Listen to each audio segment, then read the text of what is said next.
We know we weren't the first ones here. Our stories speak of the ones that came before. The old ones.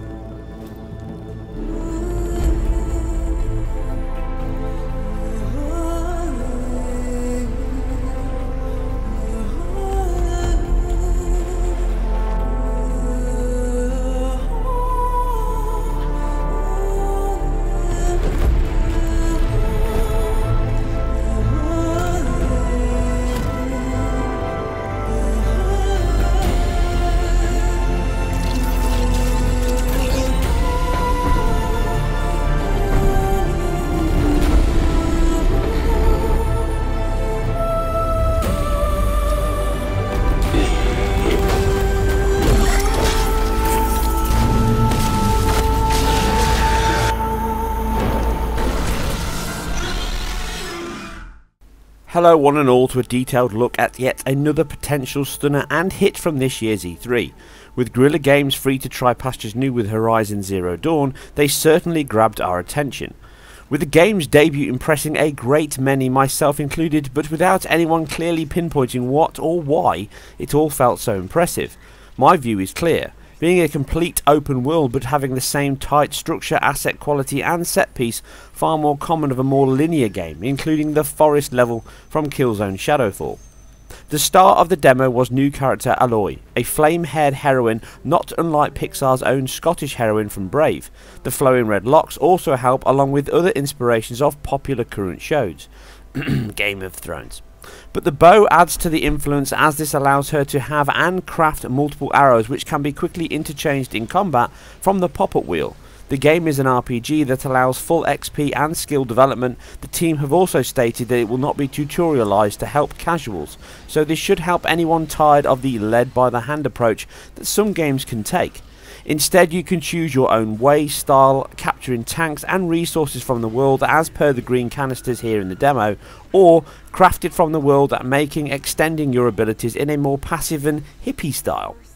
The freedom of choice was also clearly present in the combat, with the bow being a weapon that is growing in popularity. It also was joined by the rope caster, which was expertly used to attach and tie down the behemoth after using the shock arrow to remove the beast's own weapon and use it against it. Using time slowing skills to attack the enemy's weak points, remove armor before destroying it from the core highlights the sheer complexity lavished on the game's combat from one single enemy. Using the surroundings for cover and delay tactics looks great and certainly looks to be extending on the work they started with Shadowfall, which had a pretty decent wealth of design choice and combat options on certain levels. Here, with such a blank slate and open sandbox, they can expand this in every conceivable direction to not only allow open world design, but open execution design also. Having no fixed path of success, but instead allowing you to make your own methods that suit your playstyle, chosen upgrades, and of course advocacy at hand is as mouth-watering a prospect as the visuals. The Shadowfall engine returns, upgraded and improved, but that unmistakable lighting system can never be missed. Using the burnt orange sunset soaking palette, it is a demo in how great lighting and design just as much as technique is important. With crepuscular rays beaming through the trees along with its deep volumetric lighting system, looming mountains off into the distance, crumbled buildings all open to explore with rich detail and destruction. The opening shots all have the similar assets from the Vector City, along with the Earth shot from the launch trailer, a clever and useful technique many wisely use. Having objects that break down including cover is another great addition for such a vast open world, with the enemies from small raptor type seekers and the more imposing T-Rex like armoured beast. It all makes sense. The sheer amount of foliage, view distance, high polygon models. The Thunderjaws are each 550,000 polygons themselves, and in this demo we see two of them wandering around on screen not alone. Complete with detailed touches and armour designed into the gameplay, makes it all look and feel like a world we can get lost in. Helped no end I feel by its post-apocalyptic setting and vibe mixed with medieval style back to basics weaponry, as humans can no longer trust any tech. This is most certainly Earth as seen by the statues here. The time-lapse style opening shots from the petal opening, buds growing, shows off the diversity of the engine along with the bokeh affected doff that has been improved from its original Shadowfall presentation. So good it could be from a BBC wildlife show, absolutely glorious. The sheer amount of geometry, texture detail and subtle effects all create a very CG type look to the game. I guess that many improvements have come from the lessons learned from its first game being shipped.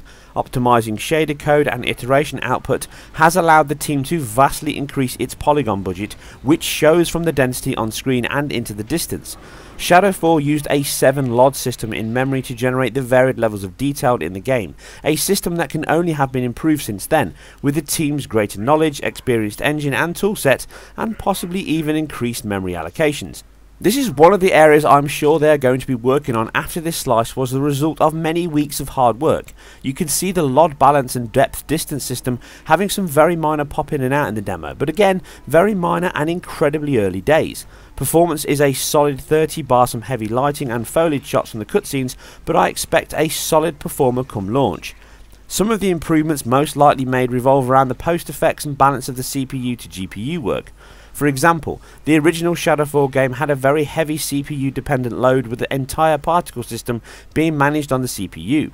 Expect this along with a much higher resolution DOF pass to now be compute based on the GPU. Some of the information gained from the team's demo post-mortem after Killzone Shadowfall is very interesting and revealing, highlighting some of the areas they would have improved in for the final game and areas that would have had to wait until further games, i.e. Horizon Now. And here, with the entire demo being real time, the engine gets a chance to shine with greatly improved detail and animation, as the last game from Guerrilla had the far more mechanical helmets, drones and armour to render.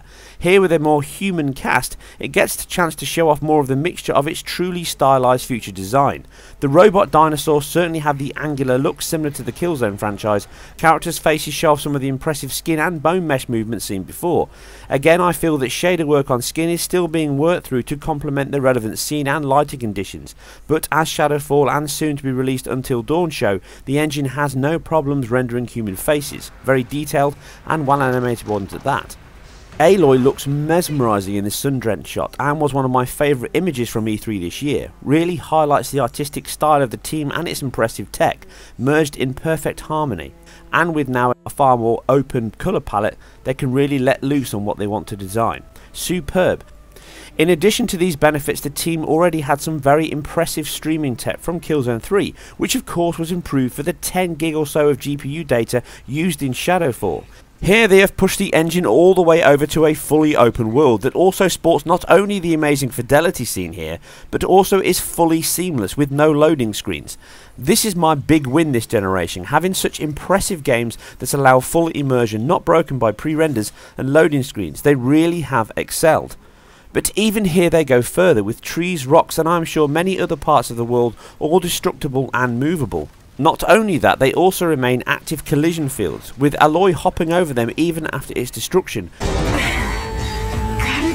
Trees fold and break as the monstrous Thunderjaws attacks, bushes push out of your way convincingly, and the overwhelming feeling of an organic world that follows a plausible physics model, allowing the robotic inhabitants to act, and believably so, as the dinosaurs and animals they are based on. Mist floats over the grass at sunrise, volumetric light obscures the distance so well you can almost feel the heat from it as the trees cascade shade through it. The demo also shows other signs of possible game inclusions. The clouds look to follow a weather system, as we know the game has a full day-night cycle along with dynamic weather. This may be improved further still by using a fully volumetric cloud system, as was mesmerisingly used in DriveClub to such stunning effect. The thought that this incredibly fluid and realistic middleware solution may find its way into a game like this from such a technical powerhouse studio as Guerrilla and be improved is not only exciting but could really set a high bar for all future weather systems in games. With the volumetric lighting system being a signature look to Shadowfall and one they really nailed with the game's aesthetic, here they can take this and improve it further still with most likely a higher resolution resolve and higher particle count. It will almost definitely use the same image based lighting system IBL that worked to stunning effect in Shadowfall. This is a process that dots probes around the world at set points while the level is voxelized and bolstered by additional proxy points to reduce the overlap and artifacting from this system. Not only is it used for the lighting system but also a key part of the engine's PBR pipeline, which adopted a full linear lighting system even at launch, which is why the game now still looks so impressive. This entire system complements the engine's complete real-time reflection system with a cube map failback in case of failed pixel samples, which merges with the screen space trace, which also adds global illumination bounce light into its portfolio. With such a complete suite, it enabled the team to have lighting and reflections to all follow this rule, with real-time lighting that uses the more detailed area lights throughout rather than the more common point lights, to create one of the most impressive and vivid lighting systems yet seen, and the team still have over a year to improve this further still from what we have seen here and in Shadowfall.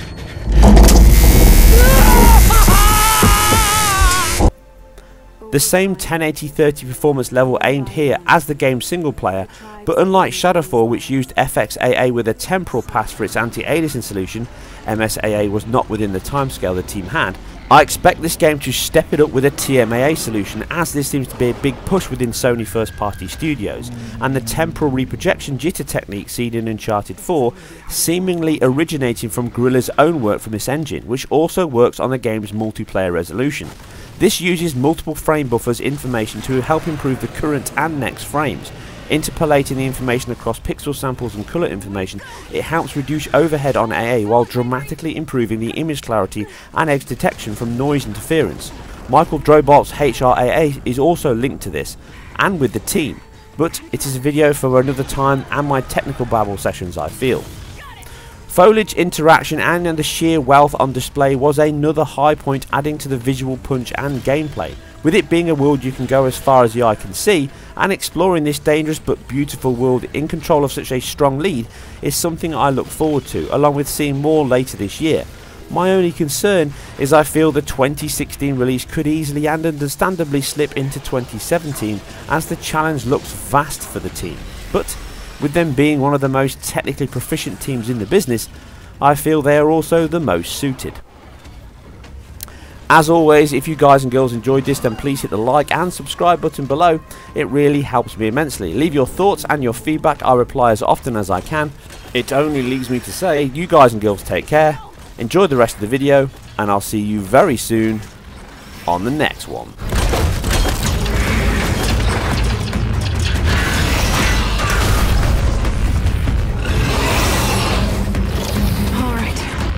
Time to shut you down!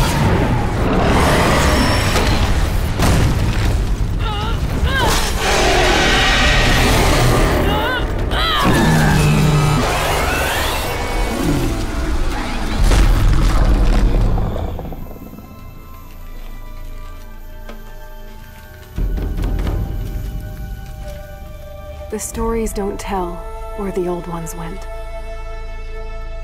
They don't tell us why the machines rule these lands, but they warn us that this balance cannot last.